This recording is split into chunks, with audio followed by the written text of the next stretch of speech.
For all of its fantasy tropes, A Song of Ice and Fire doesn't have too many ultra-magical items kicking around. Sure, there are special swords made of fancy metal, and there are poisoned hairnets and golden hands.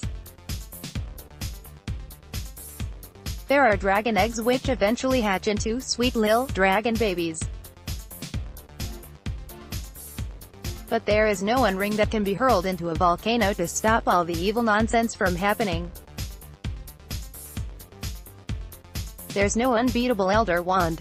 There's no Infinity Gauntlet. There's essentially no single quest object that can neatly tie up the loose ends of any one of George R.R. Martin's many subplots. Except for maybe the Horn of Winter. Okay, so maybe the Horn can't tie up every subplot. But if the true struggle of A Song of Ice and Fire is finding balance between the titular forces of Ice and Fire, then the Horn of Winter could play a huge role. That's because the Horn of Winter, also called the Horn of Joramun, might be able to bring down the wall. It seems like the HBO adaptation has maybe just given up on the Horn entirely, seeing that they, spoiler alert, decided to have a big ol' zombie dragon just bust on through the wall on its own. But in the books, at least, the Horn has been set up as a mythical force capable of bringing down the wall and waking giants from the earth. Depending on who wields it, the Horn could spell the end for the White Walkers or for the Seven Kingdoms. It seems pretty essential, especially since it made the cover of the next book in the series. And Sam Tarly may have taken it to grad school by mistake. Giffen supposedly, way back in the ancient past of George R.R.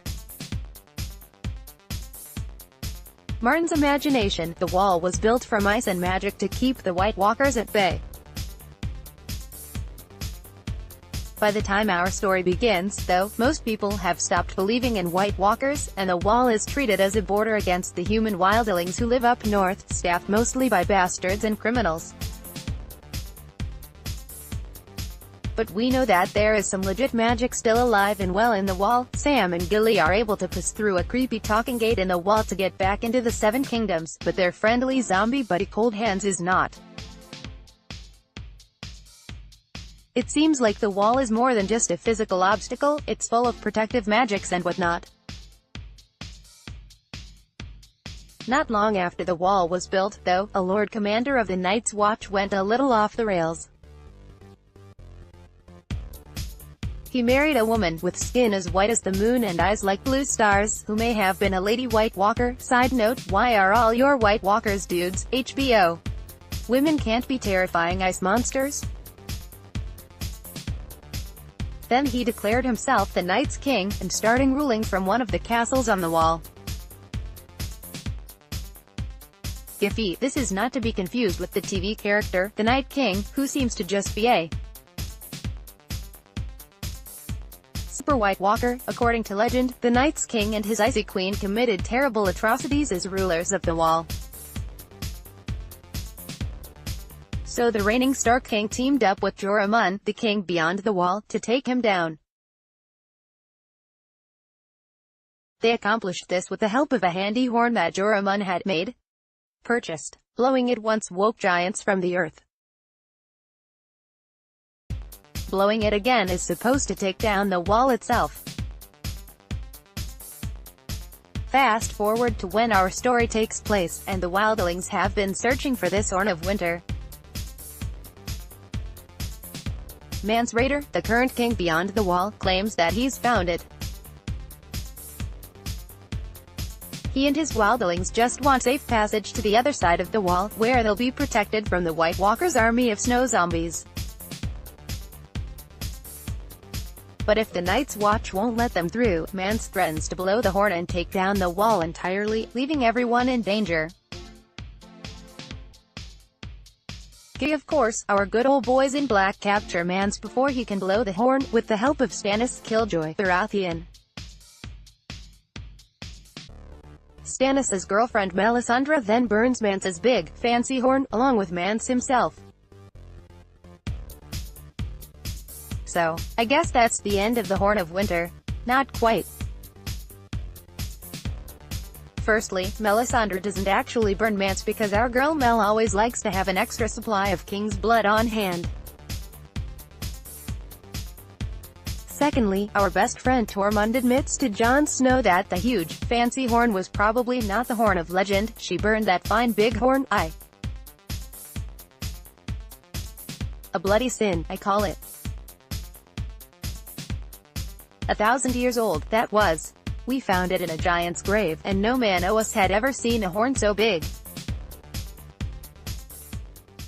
That must have been why Mance got the notion to tell you it were Joramund's. He wanted you crows to think he had it in his power to blow your bloody wall down about your knees. But we never found the true horn, not for all our digging, so where's the real horn? George R. R. Martin wouldn't make us listen to all that backstory and then never give us the real horn of winter, right? Well, first of all, he totally would. Second of all, there have been 2 other horn sightings in A Song of Ice and Fire. Euron Greyjoy, professional creepy uncle, has a huge dragon horn, which he claims can be used to control actual dragons. Blowing it can also literally kill you, but Euron still plans to use it to swipe one of Dany's dragons when she's not looking. It seems like Euron's dragonbinder horn might be the fire horn to Joramund's ice horn, though, so they're probably not the same thing.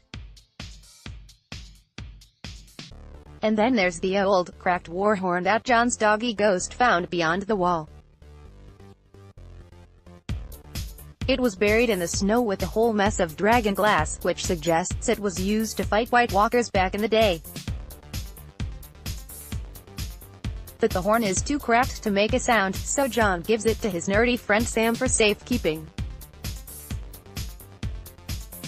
Sam thinks that the horn is probably useless, but he still makes a point of keeping it even when he barters away most of his other possessions. Last we saw him, Sam was getting settled in at the Citadel, and he still had the horn. Hopefully, if he's really at grad school to learn about White Walkers, Sam will realize that this simple, cracked horn is far more than meets the eye. Because if the third Indiana Jones movie has taught us anything, it's that the ultra-magical item is always more plain and unassuming than you'd expect.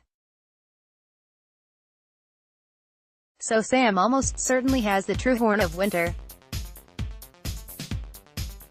And he's studying to learn how to defeat the White Walkers.